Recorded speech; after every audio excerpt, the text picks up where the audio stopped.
Présentez. Ibrahima Alexis, président Alliance des jeunes de Fouta pour le développement. Est-ce que vous pouvez nous dire En fait, merci.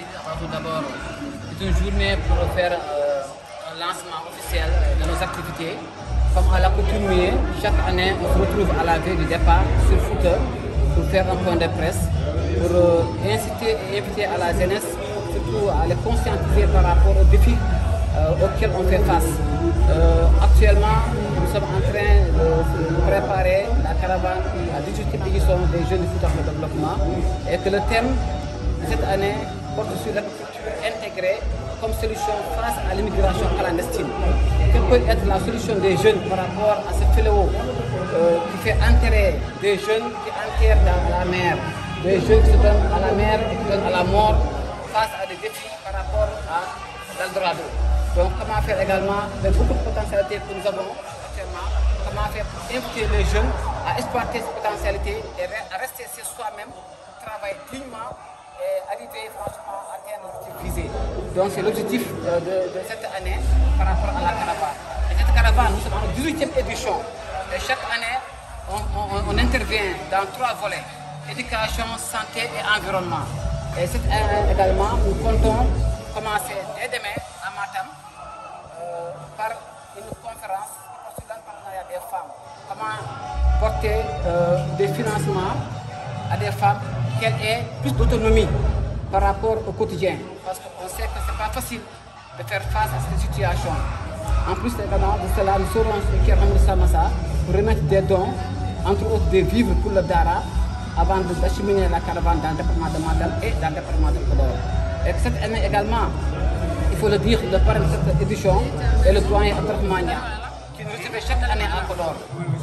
Un professeur émérite, un doyen, un historien, franchement, qui nous mettait à l'aise et qui contribuait par rapport au domaine scientifique des jeunes en choisissant des thèmes, différents thèmes, qui nous aidaient à avoir mieux et asseoir une base de développement pour que nous puissions avoir plus de confiance pour faire face à certains défis. Donc nous sommes également dans le même lancé que l'année précédente, ou voire même les années antécédentes, parce que de 2005 à nos jours, c'est voir 18 ans, 19 ans sur le terrain. C'est une association qui œuvre dans l'humanitaire. Donc nous le faisons avec beaucoup de difficultés, mais nous y croyons. Parce qu'également, il faut y croire pour arriver à terrasser le mal par la racine et attraper le taureau par les cornes. Parce que c'est ça même l'État. On ne peut pas attendre l'État venir chez nous et tout faire. Nous, on se substitue à la place de l'État. On l'incarne l'État. Si vous voyez également le Fouta, la quasi-totalité des écoles est construite par les émigrés. Ce sont les fils même de terroir qui construisent les écoles, les forages, les puits et autres infrastructures relevant du domaine de l'État. Mais nous le faisons parce qu'on n'attend pas l'État.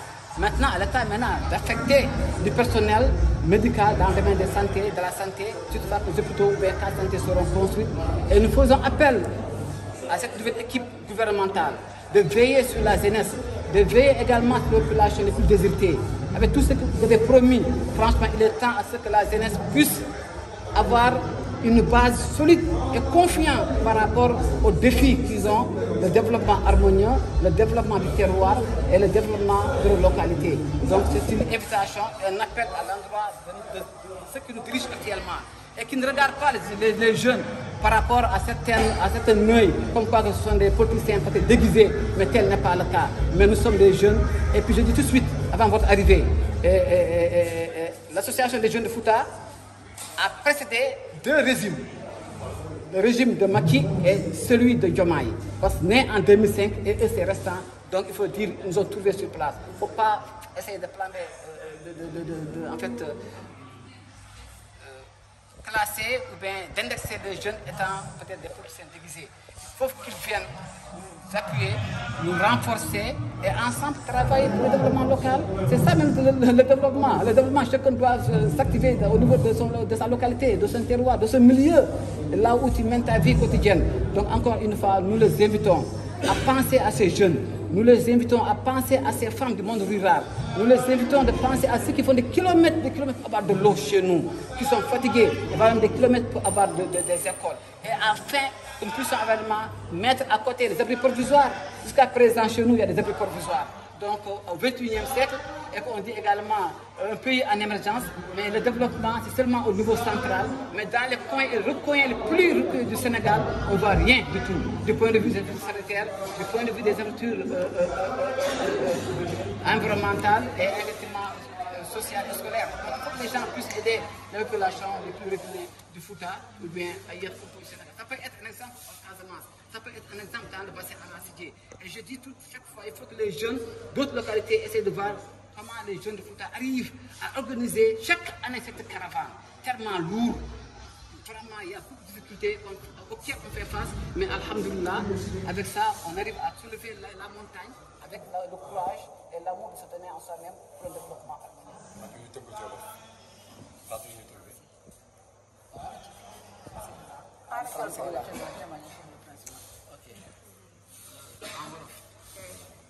On m'appelle M. Babassi. Donc, un des anciens élèves de Abdrahman Niang, des années 1987. Un homme pieux, un homme multidimensionnel, un homme exceptionnel. Un homme qui a formé le Fouta et tous les cadres du département de Podor le prennent comme une référence. Je me rappelais cet homme principal du lycée, il se mettait toujours à la porte à partir de 7 h et chacun le talonnait pour des principes non seulement moraux, mais aussi des principes d'un avenir radieux par une carrière scolaire qui nous a permis tous d'être des cadres du département de Podor.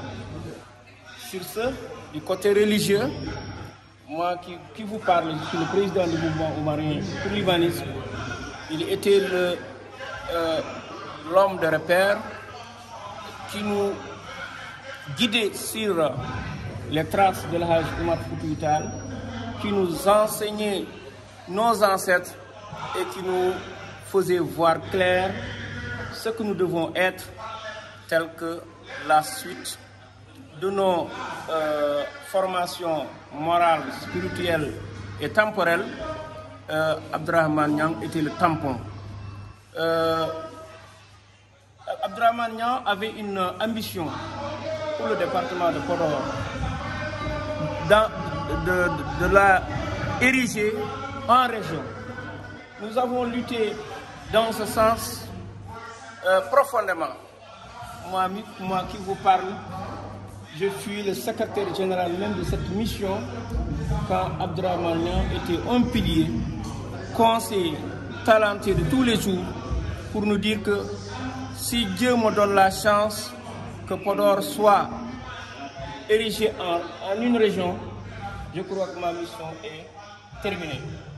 Au moment où nous avons passé nos enquêtes de moralité dans les polices pour faire valoir cette association portée par les immigrés du Sénégal, j'ai tantôt entendu mon frère Ibrahim aussi le dire, c'était l'association Fouta Leaders, auquel cette association, y compris les immigrés des États-Unis, du Canada, de la France, c'est tout simplement permettre à ces jeunes générations que nous sommes de faire de Podor un terroir phare, car El Hadj Oumar Foutiyou Tall, qui a vu le jour dans ce terroir, était notre symbole.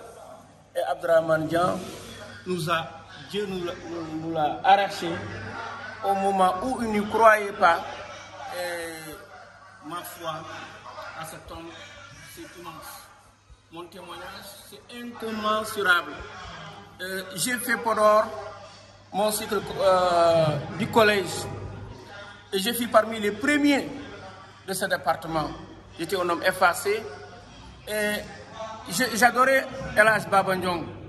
Durant tout mon séjour à Podor, je n'ai jamais eu la chance de me recueillir devant la tombe de cet saint homme. Mais quand Abdrahman Niang est parti, je vous assure que j'ai quitté Dakar et uniquement pour m'aller me recueillir devant sa tombe pour ce que je ressens pour lui, mais ce qu'il représentait aussi pour le Fouta. Ça m'a donné l'occasion, ce jour encore de me recueillir devant la tombe de El Hadj Baba Ngom. Cet homme que vous venez de rendre hommage, c'est un homme émérite, c'est un homme intellectuel, c'est un homme qui a laissé ses traces. Et sa fille qui est là, Fatimia, quand il était très petit, je lui disais, ce lieu-là ne passe pas par ce lieu-là. C'est un milieu mystique. Tu es têtu, mais je sais que ton père c'est Abdrahmane Niang, mais Podor garde des secrets qu'on ne peut pas dire ici. Mais félicitations mes frères Ibrahim. Cette association, nous l'entendons souvent, qui a présidé ce régime, deux régimes précédents, celui de Macky Sall et aujourd'hui son Excellence M. Bassirou Diomaye Faye. Donc il doit au moins penser que le Fouta reste toujours le Fouta. Le Fouta doit être aidé. Le Fouta de El Hadj Oumar Foutiyou Tall ne mérite pas qu'on dise à 11 Sénégalais, venez aider le Fouta. Parce que depuis des décennies, depuis la naissance de El Hadj Oumar, il portait le flambeau du Sénégal, de l'Afrique et du monde entier et dans le domaine de l'islam.